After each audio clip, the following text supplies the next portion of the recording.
Salut mes écolos préférés, aujourd'hui on va parler de démographie. Oh, je promets qu'on va le faire de façon rationnelle. C'était la deuxième vidéo que je voulais faire sur cette chaîne. Et j'ai repoussé parce que j'ai souvent débattu avec des amis écolos qui ont 4, 5, 6 enfants. Et à chaque fois la discussion, c'est très vite tendu car on touche à l'intime. Pourtant, quand on veut ouvrir la boîte de Pandore de l'écologie, il faut regarder la question de la démographie. Dans ce parcours semé d'embûches, le récent livre d'Emmanuel Pont, qui a beaucoup travaillé la question du lien entre démographie et écologie, m'a apporté plein de choses et je me permets de rebondir dessus. Dans cette vidéo, je vous propose de trouver une réponse aux questions que je me suis posées en tant qu'écolo avec enfants. Est-ce trop de faire 2 enfants? Est-on trop nombreux? Va-t-on vers une surpopulation mondiale? Faut-il agir sur la démographie au nom de l'écologie? Est-ce que c'est efficace? Un État peut-il se mêler de cette question? Est-ce que c'est une question intime ou est-ce que c'est une question politique? Si vous êtes déjà posé ces questions, cette vidéo est faite pour vous.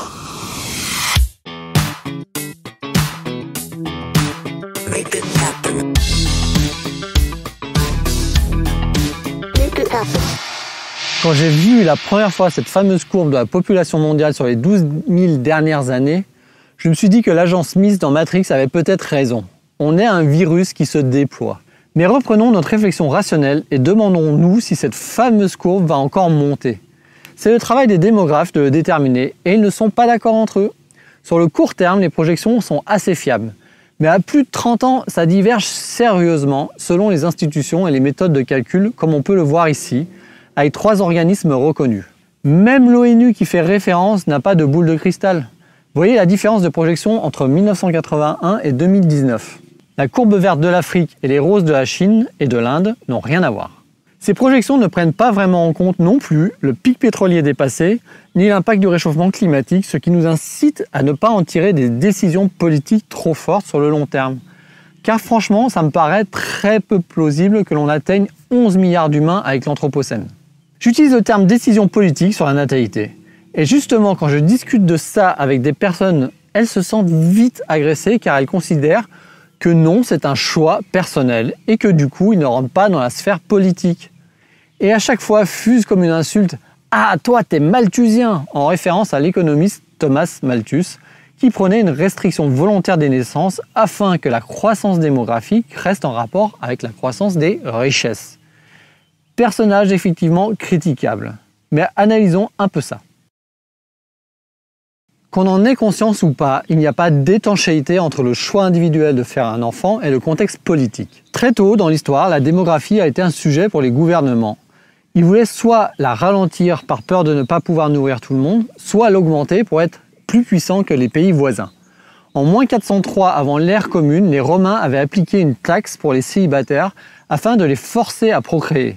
Et puis par peur de dépopulation, Auguste a promulgué plusieurs lois pour favoriser la natalité, ce qui n'a pas été bien accueilli par les riches.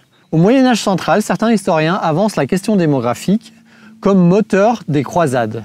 Car effectivement, on assiste à un pic de la population à cette période. Certains disent même de surpopulation.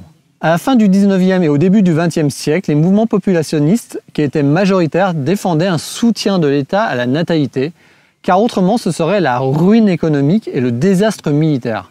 Un autre mouvement minoritaire, d'inspiration anarchiste, appelé néo-malthusiens, soutenait, eux, la grève du ventre pour ne plus faire de chair à usine pour le capitalisme et à canon pour la guerre. La débâcle contre les troupes de Guillaume II a acté la victoire des populationnistes, la création des allocations familiales et la criminalisation des thèses malthusiennes avec la loi de 1920 qui interdit toute propagande antinataliste et réprime l'avortement et la contraception. On a vu ainsi des propagandes comme celle-ci où l'on déplore le fait que les Allemands font plus d'enfants que les Français. Ou encore pire celle-là, ceux qui protègent les avorteurs trahissent la France au profit de l'étranger. Le nombre d'enfants que l'on fait est un choix politique. Les politiques natalistes se heurtent pourtant parfois au choix individuel. Au XIXe siècle, alors que les États veulent favoriser la natalité par rapport à leurs voisins, au sein de la population, la limitation du nombre de naissances apparaît comme un facteur d'ascension sociale. Elle permet d'améliorer le niveau de vie du ménage et les chances de la nouvelle génération. L'idée émerge que c'est aux parents de travailler pour s'occuper des enfants et non l'inverse. On estime ainsi à 1 million le nombre d'avortements par an en Allemagne entre 1930 et 1932, soit autant que de naissances. Il y a aussi l'impact de notre environnement social. Une amie me racontait qu'elle se sentait mal de n'avoir qu'un seul enfant, alors que dans sa communauté religieuse, tout le monde en a au moins 3. Avec l'amélioration des méthodes de contraception et l'augmentation de la durée de vie, le nombre d'enfants que l'on fait est un choix entre la liberté personnelle et les considérations de la société, soit la définition d'un choix politique que l'on doit interroger avec la crise écologique. Une politique démographique a des effets à long terme. On ne peut quasiment rien déduire en regardant juste la population mondiale. Il faut alors parler de 2 concepts importants. Le premier est la transition démographique qui désigne le passage d'un régime traditionnel où la fécondité et la mortalité sont élevées et s'équilibrent à peu près à un régime où la natalité et la mortalité sont faibles et s'équilibrent également. Tous les pays à travers le monde ne sont pas au même stade. Cette carte de 2016 nous permet de classer les pays en 3 catégories. Ceux qui sont en cours de transition en rouge, surtout situés en Afrique, Moyen-Orient, avec une natalité encore élevée en dépit de la baisse de la mortalité. Ceux qui sont en voie d'achèvement en orange. Ceux qui ont achevé cette transition en jaune sur cette carte, ce qui conduit à un équilibre entre faible fécondité et faible mortalité. Depuis 2016, plusieurs pays ont changé de catégorie vers la bonne direction. Mais en général, faire cette transition prend du temps. L'Europe l'a commencé vers 1800 pour s'achever au cours du XXe siècle. Un pays comme l'Iran a réussi l'exploit de faire ce bouleversement en 20 ans. Mais si l'ONU s'était à ce point trompée sur l'Afrique, c'est que la transition est beaucoup plus lente qu'attendue, et la difficulté de sortir de la pauvreté en est une des explications. Alors qu'ils se sont trompés dans l'autre sens pour l'Asie. Le deuxième concept important est l'inertie démographique. Prenons l'exemple de l'Inde. Elle a basculé dans le jaune dernièrement avec un indice synthétique de fécondité qui correspond au nombre moyen d'enfants qu'une femme pourrait avoir au cours de sa vie, de 2 en dessous du seuil de remplacement fixé à 2,1. Or, sa population continue à monter de façon impressionnante et va dépasser la Chine cette année. Cela s'explique par la jeunesse de sa population. Si 50% de la population est en âge de procréer, il y aura 2 fois plus de naissances que si 25% de la population est en âge de procréer à taux de fécondité identique. Dit autrement, beaucoup de jeunes qui font très peu d'enfants, ça induira quand même une hausse de la population pendant un certain temps. Retenons que l'Inde a achevé sa transition et n'est donc plus un problème démographique. Et pourtant, en valeur absolue, ça augmente encore beaucoup.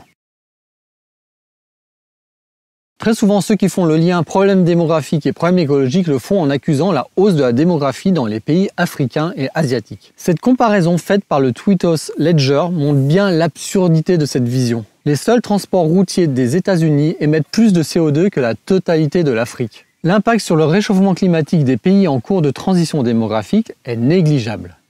D'après les calculs d'Emmanuel Pons, ils sont responsables de 3,5% des émissions de gaz à effet de serre. En comparaison, les pays en fin de transition, Chine, Inde, etc., émettent 19% des gaz à effet de serre. Et ceux l'ayant terminé, nous en faisons partie, environ 78%. À l'heure où tous les pays riches annoncent la neutralité carbone en 2050, deviner la part de l'Afrique dans les émissions mondiales en 2050 est bien difficile. L'avenir de leurs émissions dépend beaucoup de l'aide qu'apporteront les pays riches pour les aider à avoir accès à plus d'énergie, mais non fossile. Néanmoins, il ne faut pas s'attendre à une explosion des gaz à effet de serre d'origine africaine, malgré la hausse de leur population. Car l'Afrique subsaharienne, y compris l'Afrique du Sud, ne dispose que de 123 gigawatts de capacité de production électrique installée. C'est moins que le Canada qui compte seulement 1/30 de la population africaine. Donc accuser les pays en cours de transition démographique d'avoir un impact fort sur le réchauffement climatique est mensonger. C'est habituellement un prétexte utilisé dans les pays riches pour ne pas changer nos propres habitudes de consommation. Et c'est vaguement raciste. La population mondiale est un problème mondial. Nous n'avons pas les structures internationales pour imprimer une politique à l'échelle mondiale. Alors pour la suite, je vous propose de raisonner que sur mon propre pays, ce qui est en soi un non-sens car les disparités entre la métropole et les dom-toms sont immenses. Mais c'est pour poser un support à la réflexion. Nous avons en France une politique nataliste depuis l'entre-deux-guerres. Les raisons n'ont pas fondamentalement changé chez ceux qui, comme Zemmour, veulent encore plus développer la natalité en France. Avant, c'était pour être plus nombreux face à un ennemi extérieur. Maintenant, l'ennemi désigné est intérieur. Il faut affirmer une hégémonie politique et culturelle vis-à-vis d'une population que l'on considère dangereuse. La France maintient une politique nataliste qui favorise la natalité, mais aussi la liberté des femmes, aide les plus pauvres, etc. Les politiques démographiques sont d'abord des politiques sociales importantes. En 2009, au sein de l'OCDE, la France est ainsi le 4e pays par la proportion du PIB consacré à la politique familiale, et sa part dans le PIB ne fait que croître pour atteindre 4% en 2010. On peut se demander si, dans un contexte d'urgence climatique, on ne devrait pas au moins questionner cette politique pronataliste afin de limiter les émissions de CO2 du pays. Mais au fait, c'est efficace pour le climat une politique antinataliste ? Déjà, comment ferait-on ? L'éducation, l'emploi des femmes, les retraites assurées, les moyens de contraception et de l'accès à l'avortement sont des mesures efficaces dans les pays en phase de transition. Mais la France a achevé sa transition. Dans notre système, on pourrait limiter par exemple les allocations familiales au-delà de 2 enfants. En Angleterre, on avait estimé l'effet d'une augmentation des allocations à un accroissement de 3% de la natalité, 15% chez les plus pauvres. Une politique antinataliste en France toucherait principalement les plus pauvres. Or, ce sont eux qui émettent le moins de gaz à effet de serre. Les 10% des ménages les plus riches ont une empreinte carbone 2 fois plus forte que les 10% les plus modestes. Donc, ce type de mesure serait peu efficace. Après, d'autres mesures pourraient être envisagées, avec des allocs dégressives en fonction des revenus, les parts d'impôts pourraient être supprimées, etc. Restent les méthodes les plus dures qui me paraissent difficilement acceptables dans une démocratie. D'après les projections de l'ONU et de l'INSEE, le taux de fécondité de la France devrait rester proche de 1,9 enfants par femme. Les calculs menés par Emmanuel Pons dans son livre montrent qu'une interdiction forte d'avoir plus de 2 enfants réduirait la population en France de 6% en 2050 et de 25% en 2100. Une politique intransigeante de l'enfant unique, chose qui n'a même pas été faite en Chine, réduirait la population française de 14% en 2050 et de 57% en 2100. On voit à travers ces chiffres que l'impact à court terme est faible. Par contre, à long terme, l'impact est plus fort. Mais ces politiques antinatalistes ont peu de chances de voir le jour pour plusieurs raisons. 1. Électoralement, c'est impossible à tenir. 2. Cela pose un défi à nos sociétés. Trouver un moteur de croissance qui ne repose pas sur la démographie. 3. Cela permet de maintenir notre modèle de solidarité intergénérationnelle. C'est le sens de l'appel de François Bayrou. Une natalité plus forte pour sauver le modèle social français. L'accroissement de la population en France jusqu'en 2070 se fera principalement au travers de la hausse de la population âgée. Ce vieillissement entraîne une hausse mécanique des dépenses de retraite, de maladie et de dépendance. Dans un monde où l'énergie risque de manquer et où la décroissance, choisie ou subie, sera durable, maintenir cette solidarité sera un vrai défi. Dans ce contexte, baisser la natalité est problématique. Dans le scénario extrême d'un enfant unique en France, le rapport entre le nombre d'actifs et le nombre d'individus dépendants passerait de 2,1 en 2050 à 1,5 en 2100. Il reste aussi une option très difficile à aborder. Au lieu d'œuvrer sur la natalité, on pourrait se dire n'est-ce pas sur la vieillesse qui se prolonge, dont les émissions de CO2 sont conséquentes, qu'il faudrait œuvrer ? Faut-il encourager le fait de vivre toujours plus vieux à n'importe quel coût social et écologique ? Je pose la question, mais je ne suis pas sûr d'aimer la réponse. On peut au minimum se demander s'il faut mettre beaucoup d'efforts de recherche et de soins pour prolonger la vie au maximum. Bref, toucher à la démographie ne peut pas être qu'un débat de chiffres, mais doit être aussi un débat sur la société que l'on souhaite être. Surtout avec les plus faibles d'entre nous. Il existe une fameuse équation, l'équation IPAT, qui exprime l'impact environnemental des activités humaines, selon 3 paramètres. Population, affluence, autrement dit le niveau de vie, T, la technologie pour la production des biens. En jouant sur chaque paramètre, on peut réduire ou augmenter les impacts environnementaux. Au sujet de ces paramètres, un de mes maîtres intellectuels, Laurent Mermet, ancien professeur à AgroParisTech, parle du nœud gordien. Le principe du nœud gordien est que si tu ne tires qu'une des ficelles, par exemple la technologie, eh bien le nœud se bloque et tu ne résous rien. Quand vous avez des personnes comme Sarkozy qui disent que le problème écologique c'est le nombre d'humains sur Terre, ils ne tirent qu'une des ficelles et donc se trompent. Ceux qui à l'inverse disent que la population n'est pas un critère à manipuler se trompent aussi. Attention, ces paramètres sont une simplification de la complexité du monde. Il n'y a pas d'être humain moyen. Un Éthiopien qui produit 0,12 tonnes de CO2 et qui fait 10 enfants aura beaucoup moins d'impact qu'un Français qui en fait un seul. Certains pensent que la démographie est un levier secondaire car peu efficace. Si on compare les moins 7% de gaz à effet de serre pour une limitation à 2 enfants en 2050, à par exemple les moins 10% de gaz à effet de serre si on devenait tous végétariens, ou les moins 2,5% si tout le monde arrêtait de prendre l'avion, on pourrait se dire « Ah ben, agissons sur notre régime alimentaire ou sur les transports, ce qui est bien moins douloureux au lieu de limiter la population française. » Or, c'est faire fi de l'effet rebond et surtout, on ne tire qu'une ficelle du nœud gordien et ça va bloquer. Car le problème n'est ni le nombre d'humains, ni notre niveau de vie, mais bien le nombre d'humains qui pratiquent ce niveau de vie. L'autre grand débat quand je discute sur le fait de faire un enfant est son empreinte carbone. Une étude de Wines citant une autre de Murtaugh a été relayée par l'AFP et a fait grand bruit. Elle déclarait que faire un enfant de moins permettrait d'économiser 60 tonnes d'émissions de CO2 par an. Mais comment peut-on arriver à ce chiffre hallucinant alors qu'un Français en moyenne produit 9,15 tonnes de CO2 en 2020 ? Cela vient du fait qu'ils ont considéré qu'un adulte était responsable de la moitié du CO2 qu'émettra son enfant dans l'avenir, un quart de ses petits-enfants, un huitième de ses arrière-petits-enfants, etc. sur un grand nombre de générations, et on divise ça par le nombre d'années de vie en tant que parent. Je simplifie, mais c'est quasi ça. Ils ont fait varier leur hypothèse par la suite, mais ce qui est important à comprendre dans ce calcul est qu'ils considèrent que la responsabilité de faire un enfant se répercute sur de nombreuses générations. Si ce raisonnement peut paraître absurde, d'autres comme Emmanuel Pont proposent qu'au contraire, les parents ne seraient responsables des émissions de leurs enfants que jusqu'à leur majorité, 18 ou 21 ans, déchargeant ainsi les parents des émissions de leurs enfants une fois adultes, et aussi des prochaines générations. Il part aussi sur l'hypothèse qu'on atteindra la neutralité carbone en 2050 et qu'ainsi les émissions ici en pointillé seraient très faibles dans l'avenir. Ainsi, il peut proposer que pour un adulte, avoir un enfant ajoute environ 1 à 2 tonnes de CO2 par an à son bilan carbone. On sent bien qu'aucune des deux méthodes n'est la bonne. Le débat vient de quel sens on donne au mot responsabilité. Et c'est un débat vieux comme la philosophie morale.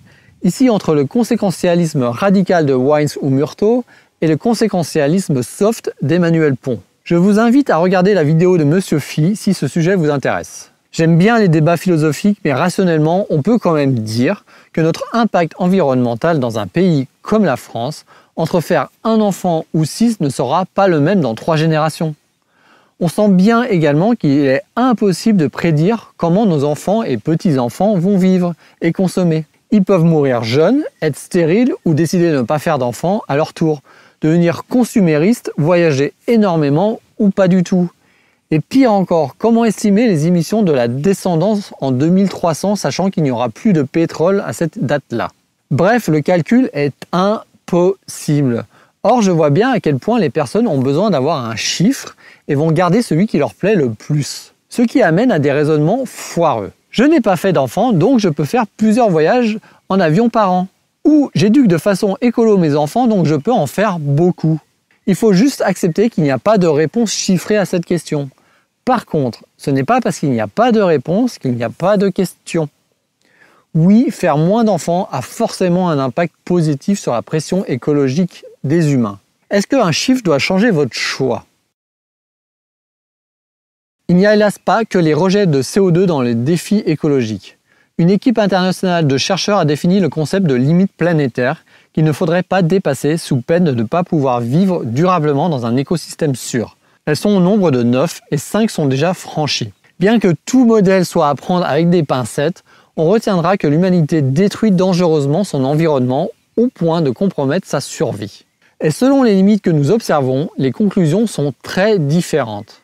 Par exemple, la hausse de la population dans certains pays a un impact fort sur la biodiversité, comme au Mexique, où la biodiversité est fortement menacée à cause principalement de la déforestation liée en grande partie à l'explosion démographique qui nécessite des terres agricoles supplémentaires pour nourrir les Mexicains.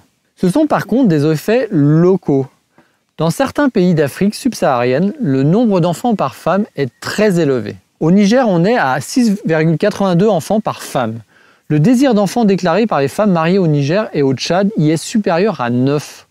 Autant pour le réchauffement climatique, ça a un impact faible, autant sur la biodiversité locale, l'accroissement de la population pose de vrais soucis. Dans certains de ces pays, contrairement aux déclarations, les politiques ne font pas grand-chose pour enrayer cette forte hausse, alors que la démographie galopante les piège dans la pauvreté. Et puis la guerre en Ukraine va rappeler douloureusement à certains pays que la croissance de leur population n'est possible que grâce à l'importation massive de céréales qui viennent d'ailleurs. Mais je suis très mal à l'aise pour aller donner des leçons à ces pays qui détruisent leur biodiversité, alors que nous l'avons fait chez nous et que notre régime carné a des conséquences importantes sur la biodiversité ailleurs sur la planète. En tout cas, si on veut une agriculture moins intensive, il faut moins d'humains.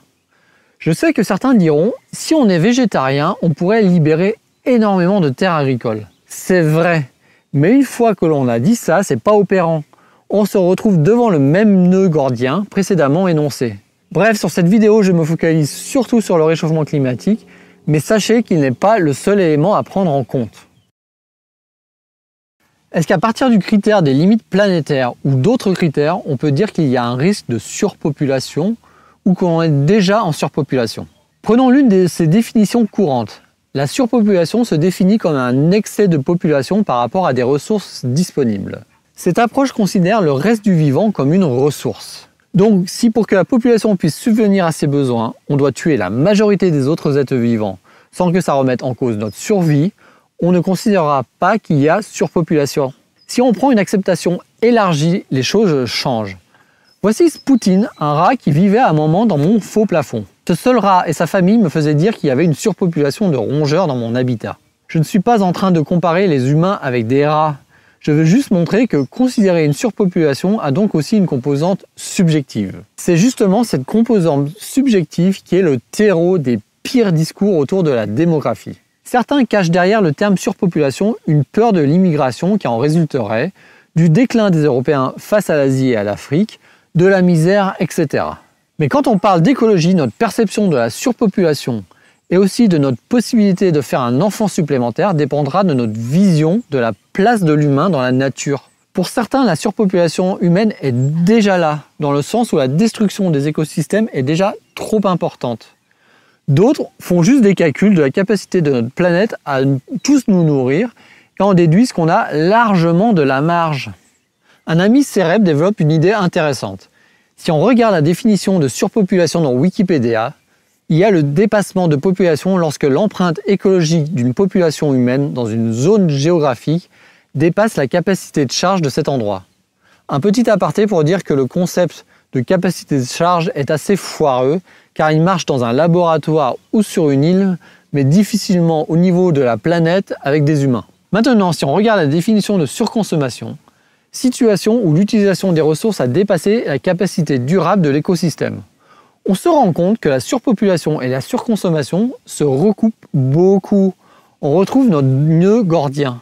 Dans les deux cas, il s'agit d'un dépassement écologique. En tout cas, il n'y aurait pas de surpopulation s'il y avait 10 milliards de personnes avec le niveau de vie moyen des Éthiopiens. Inversement, 1 milliard d'Américains ruinerait la planète en quelques décennies. Faut-il que les pays riches interviennent fortement sur la démographie? Idéalement, il faudrait que le problème soit traité au niveau international. Vu les défis écologiques qui nous attendent, ne pas revenir sur notre propre politique pro-nataliste pose question.